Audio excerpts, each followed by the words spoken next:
دا خبر په مکه مکرمه کې خور شو چې نبی علیہ السلام د مکې نه اوت لاړو. ابو جهل اعلان وکړو وی کوچا د دې دواړو سرونه مونږ له راوړو، د ابو بکر رضی الله تعالی سر مونږ له راوړو او یا مونږ له دو نبی علیہ الصلوۃ والسلام سر راوړو، نو هغه انسان له بسل او خان ورکول کېږي په یو سر باندې سل او خان کې خودل، نو د دواړو د سرونو قیمت سو کې خودو 200 او خان. وی کو دا دواړه مونږ له چا ژوندۍ راوستو یا د دوی سرونه مونږ له راوړو، نو د هر یو تن په سر باندې سل او خان انعام دی. نن سبا هم خلک داسې کوي کنه، د یو مجرمي یا دشمنی و چا سره ویاله کو دا سړی را له چا وجه نه دومره انعام به ورکم. نو دا مکی مشرکین او ابو جهل اعلان وکړو وی د نبی علیہ السلام د سر قیمت سل او خان دی او د ابو بکر د سر قیمت سل او خان دی. نو بس د مکی مکرمه هر یو تن کوشش دا شروع کو چې د نبی علیہ السلام سر مبارک راوړي. نعوذ بالله. دکی یو فالوانو دا غنم د سراقه ابن مالک، سراقه ابن مالک دی و چې ما دا خبره واورېده، ما چې دا خو اسانه خبره د سل او خان نه 200 او خان دی، زما چې د دواړو سرونه راوړم. په دې دوران کې زه په مجلس کې ناست وم، یو تن راغی هغه وی چې هلکه د ابوبکر او د نبي علیه السلام په سر باندې سل او خان دی، هغه د دریاب په غاړه باندې روان ما ولیدل. په مجلس کې دا خبره وکړه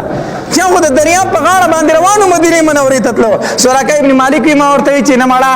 هغه دغه نه دي، دا بل څوک دا پلان کې اوس وتل دغه شانتي لاړو. دا خبره مې ځکه وکړه ما چې اسنه چې بل څوک رانه مخ کې شي دا انعام بل څوک وانخلي.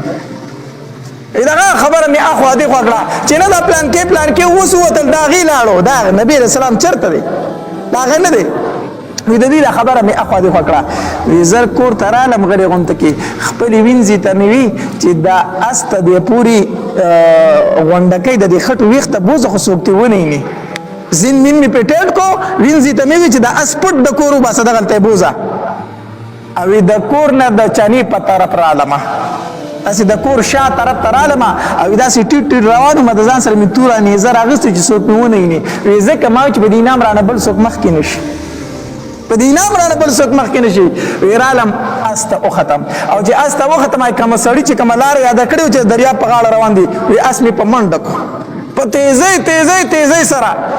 حتی در دې پورې چې نبی علیہ السلام او بکر رضی الله عنهم اعلان وکړو ابو بکر رضی الله تعالی چې وکتل اذا الله پاک پیغمبر مونږ لاندې کړی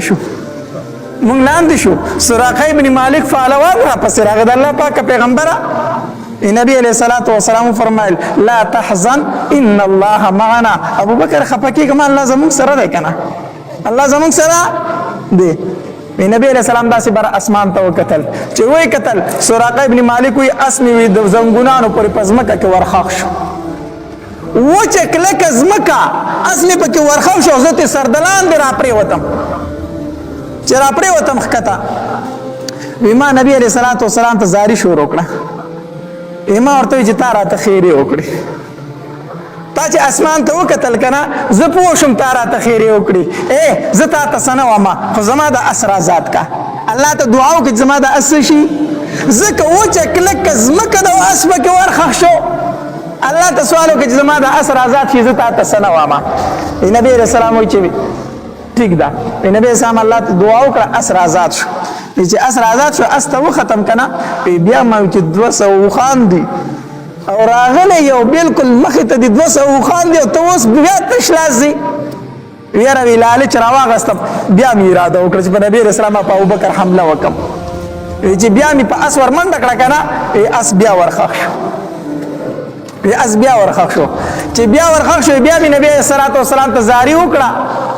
اس بیا را کولاو شو خو دنیا خوک شه دی نو دنیا مال خوک شه دی نو 200 خان می بیا ذهن تراله چې 200 خان دی او دا خو آسان کار دی ایس وسره نشته تش لاستی خو زما په تور باندې د دوړو نسرونه وما په درېمه پیره چې استه ورو ختم او اسمي په تیزی سره ور په منډه کو کنه او چې نبی رسول الله سلام ته نږدې شوم جو اسمي بیا ورخښ شو او چې اس ورخښ شو عزت سردلان درا پرې وتم ما چې د الله پاک پیغمبر به درېمه پیره شرط او بس الله ته دعا وکړي چې زما د اسر آزاد کی زه تا ته هیڅ هم نه واما. نبی علیہ الصلوۃ والسلام راته فرمایل چې ښه نبی سلام الله ته سوال وکړ اس مې آزاد شو. چې اس مې آزاد شو کنه ورلم د نبی علیہ الصلوۃ والسلام خواله ما ورته چې د الله پاک پیغمبره بس دا مستا سره وعده ده او دا مستا سره معاهده ده چې یو بل ته به نور څه نه وایو. د الله پاک پیغمبر دا مې در سره وعده ده چې تاسو به ما ته څه نه وایي او زه تاسو ته څه نه وایم. او دا خبره خو په یو سرمنې په ټوکړه باندې ولیکله او ما ورته وی چې زه به ستاسو نور حفاظت کوم. اس ته وختم واپس را روان شوم چې را روان شوم مخکې رالم اوس څه کسان دي په دې لاره باندې روان دي دم په نبي رسول الله پس روان دي.